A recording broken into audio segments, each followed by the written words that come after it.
Emeka, I'm tired. I didn't marry you to suffer like this. Amarachi shouted as she packed her bag. Emeka stood quietly, holding their newborn twin daughters, Chidinma and Chidibere. Sweat rolled down his tired face. His shirt was torn from the hard work at the brick factory that morning. Please, Amarachi. I know things are hard now, but the girls need you. I need you. Let's raise them together. God will bless us one day. Amarachi hissed and turned sharply. God? That God you've been calling for 5 years? He has not answered you, and he will not. Year in, year out, you are carrying blocks on your head. You want me to stay with you and be suffering?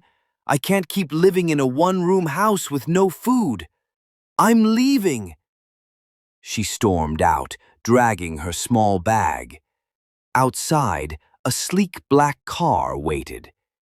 Inside sat Chief Bruno, a wealthy businessman rumored to have many women. Amarachi didn't care. She wanted a good life. She wanted money, lace, hair, and high heels. She entered the car and never looked back. Emeka stood at the door, holding the crying twins. His eyes were filled with pain. God, I will not curse her. Just bless my children. Let them not suffer like me. Before sunrise, Emeka tied one baby on his back, the other to his chest, and went to the construction site. People whispered. Some laughed. See this man, carrying blocks with twins? He didn't care. He worked from morning till night, lighting blocks with sweat pouring from his body. Emeka did everything. Carried blocks, fetched water for people, cleaned gutters, just to feed Chidinma and Chidibere. He couldn't afford school, but he taught them ABC at home with broken chalk on old cement walls. People mocked him. Take this children to your family so you can face your life. Your wife has gone and you're still forming responsible father. But he ignored them. His love for the twins was too deep. One day, little Chidibere came home crying. Daddy, other children go to school. Why not us? Emeka knelt down and hugged her. My daughter, I swear you will go to school, even if I die for it. And he meant it. At 5, the twins started attending the community school, where no tuition was required. After school, they sold pure water in the streets to support their father. People admired them, some mocked them. At night, under the dim kerosene lantern, they studied. Daddy will build you a house one day, Chidinma would say. You won't suffer forever, Chidibere promised. Emeka smiled with teary eyes. They were his reason to live. Madam Stella, the headmistress of the community school, stood by her office window late one afternoon. The school had closed hours ago, but her eyes caught something unusual. 2 small figures under the mango tree outside the gate. It was Chidinma and Chidibere. They were gently arranging sachets of pure water into their cracked plastic bowl. Madam Stella watched as the girls balanced their bowls on their heads and began walking along the dusty roadside, barefooted and in their school uniforms. She couldn't stop watching. There was something about them, the quiet dignity in their steps, the strength in their voices as they called out, "Pure water, cold pure water." She called their class teacher, Madam Ruth. "Who are those girls?" she asked. "Those are Emeka's twins," Ruth replied. "Their mother abandoned them. Their father carries block. But these girls, they're brilliant, always top of their class." Madam Stella was moved. She hadn't seen children this focused in years. That night she couldn't sleep. She kept thinking about them. The next morning, she sent a message inviting Emeka to her office. He came in his usual worn-out shirt, cap in hand. "Sir," she said gently, "your daughters have caught my attention. They are intelligent and respectful. I want to help them." Emeka looked confused. "Help them how?" "I will personally apply for the state government scholarship. If they qualify, their education will be paid for from now until they finish secondary school." Emeka dropped to his knees in her office. "Madam, God will bless you. I have no money, but I have been praying. You are the answer." "No need to kneel," she said, helping him up. "Your daughters earned it." She took their names and began the application that same day. Outside, the sun was hot. Inside, a new hope had just been born. 1 month later, a brown envelope with a red government seal arrived at the school. It was addressed to the headmistress, Community Primary School. Madam Stella opened it carefully, her hands trembling with anticipation. Her eyes widened as she read the bold letters. "This is to confirm that Chidinma and Chidiebere Emeka have been awarded full academic scholarships by the state government." She couldn't wait. She called Emeka immediately. When he arrived and read the letter, he broke down. "God has remembered me," he whispered, over and over. When the girls got home from school that day, they saw their father crying. "Daddy, what is it?" they asked in fear. He handed them the letter. They read it slowly, their eyes growing wide. "We got scholarship," Chidiebere screamed. Chidinma held the paper to her chest. "We are going to secondary school." They hugged their father tightly. That night, there was no food in the house, but there was joy.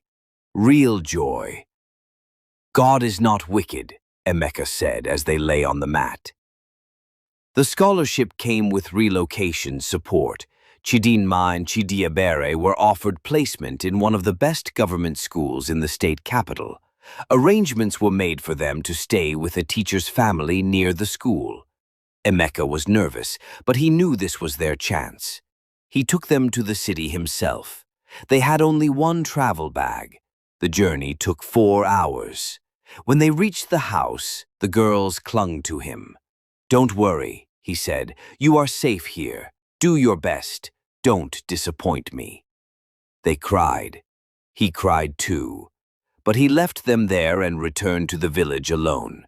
His heart was heavy, but his soul was light. Every weekend they called, and every time he heard their voices, he found the strength to carry more blocks. Months passed. The twins adjusted quickly to city life. They remained focused on their books. One day, their school announced a statewide quiz competition. The winner would get a university scholarship abroad. Their names were selected. They stayed up every night reading. When the day came, they stood in front of a crowd with microphones in hand. They answered each question with speed and confidence. When the final score was announced, the crowd erupted. First position, Chidinma and Chidiebere Emeka. News spread like wildfire. Twins of a bricklayer win big. Television stations, newspapers, even the state governor sent a letter. Back in the village, Emeka was surrounded. Some praised him. Some begged forgiveness for mocking him. He simply smiled. "They are not mine. They are God's." Months after the twins won the state quiz competition and earned international scholarships, the village buzzed with pride. Reporters came from the city to interview Emeka. He sat shyly on a wooden stool in his compound, answering questions in broken English. "I no do anything," he said, smiling. "Na God carry my pikin go far." But not everyone celebrated for good reasons. At the back of the crowd that had gathered to hear the story, a woman stood quietly with a scarf over her head. It was Amarachi, the woman who once turned her back on her family. She watched as the twins answered questions confidently. "How do you feel about your success?" one reporter asked. "We feel grateful to our father," Chidinma answered. "He sacrificed everything." Tears rolled down Amarachi's cheeks. That night, she visited the compound. Emeka had gone to the work. The twins sat under the mango tree. "Chidinma, Chidibere," she called. They looked up slowly. They hadn't seen her in years, but they know her from the picture their father showed them. "Who are you?" Chidibere asked, already knowing. "I'm your mother," she whispered. "I came to ask for forgiveness." The girls stood. "You left us. Daddy went days without food. Now, you want forgiveness. Really? Where were you all this while? Our father is still carrying blocks on his head, so get out of our house." Amarachi started crying. "Please, my children, forgive me. I was wrong. I should have stayed and suffered with you." "But you did not stay," Chidinma said. "We don't want you in our lives." Amarachi dropped to her knees, weeping. "Please, let me just see your father." "He's not here," they replied and turned away. She left in silence. As weeks passed, Amarachi kept returning. Sometimes she stood outside the fence. Sometimes she dropped fruits at the gate and walked away. She never demanded to see Emeka, nor forced herself inside. One morning, Emeka returned from the stream and saw her sweeping the entrance to the compound. He stared for a long moment. "I'm sorry," she said, not looking up. He walked past her, saying nothing. But later that day, he sat quietly by the tree and watched her wash their plastic chairs. In the evening, he called the twins. "Your mother has changed. I can see it in her eyes." They frowned. "She's only coming now that we are successful." "Maybe, but forgiveness is not for her, it's for you." The twins stayed silent. Their father's heart, they realized, was deeper than pain. A year to their graduation, the twins joined a quiz competition. They studied hard and amazed the judges. They won first place, along with scholarships to a university abroad. Their names made headlines. Bricklayers' daughters shine globally. News of their victory spread everywhere. Reporters called. Newspapers wrote about them. In the village, people who once mocked Emeka began to respect him. When the girls visited, the village celebrated. Hiding in the crowd was Amarachi, their mother, watching with regret. The twins were ready to travel abroad. Emeka stood with them at the bus stop, dressed in his best clothes. "My daughters," he said, "make the world hear your names." They left in tears, waving till he disappeared from view. Life abroad was strange, but the twins adapted. They excelled in school, gave speeches, and wrote articles. They sent money to Emeka monthly. He refused to stop working. "I still have strength. My joy is their success," he said. One day, Emeka received a letter. Father of the Year, Guest of Honor. His daughters had nominated him. Visa and travel were arranged. At the airport abroad, they welcomed him with flowers and tears. At the summit, Emeka was honored before a global audience. This man carried blocks with babies. Today, his daughters are global leaders. He stood on stage. "I only gave them love. They gave me everything." People wept. His story inspired the world. They came back home and built a bigger house for their father, set up a block industry for him, and he became very successful, while Amarachi lived her life in regret and full of sorrow. The twins stayed with their father for weeks, gisting and keeping him company. It came on a Sunday morning. Emeka sat in his chair, watching the twins pack their bags to return to the city. "My daughters," he said weakly. They rushed to his side. "Daddy?" He held their hands. "I'm proud of you. You made me a happy man. But I have one last wish." "Anything, Daddy." "When I'm gone, let your mother stay here, in this house." Silence. "Daddy, you never remarried. You starved for us. She lived in luxury." "I forgave her long ago. Don't carry the bitterness. It's a heavy load." They wept. "We promise, Daddy." He smiled. "Good girls. Now let me rest." By afternoon, Emeka was gone. They lay beside his body, clutching his hands, sobbing like children. The burial shook the village. People arrived in buses, a brass band played. White tents filled the compound. The twins buried him in a golden casket beneath the mango tree. A marble stone bore his name. Emeka, father of queens. Guests gave speeches. "He turned block into gold," one man said. At the end of the ceremony, the twins saw Amarachi sitting alone under a tree. They walked to her. "Come home," Chidiebere said. "Daddy wanted it."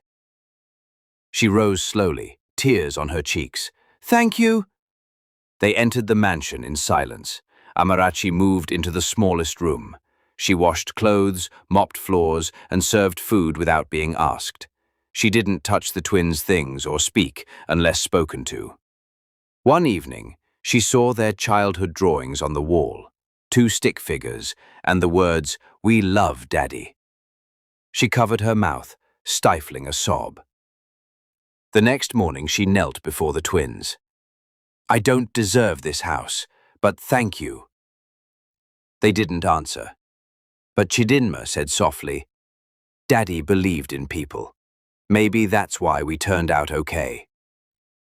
Amarachi bowed and left the room, her heart breaking, but beginning to heal. The twins built Emeka Girls' Academy, a free school for poor girls.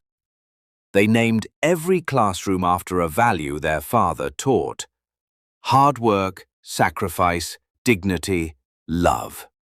The opening day drew media attention. Dignitaries attended, children sang songs in his honor.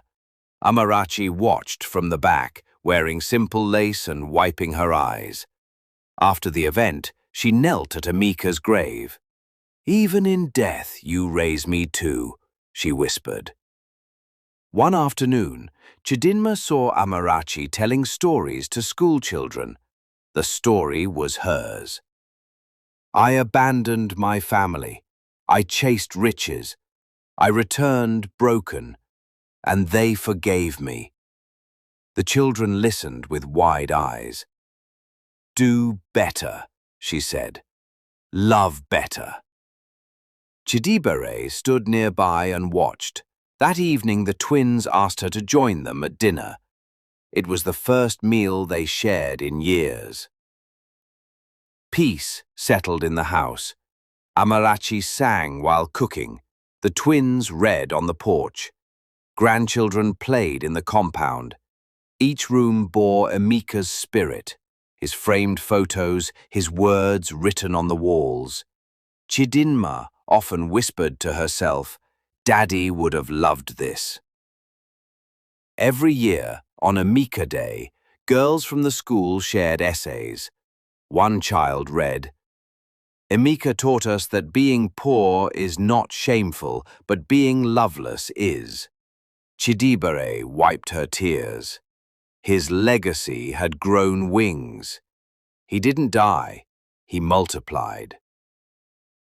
Years passed. Amarachi grew old. One night she sat on the porch holding her granddaughter.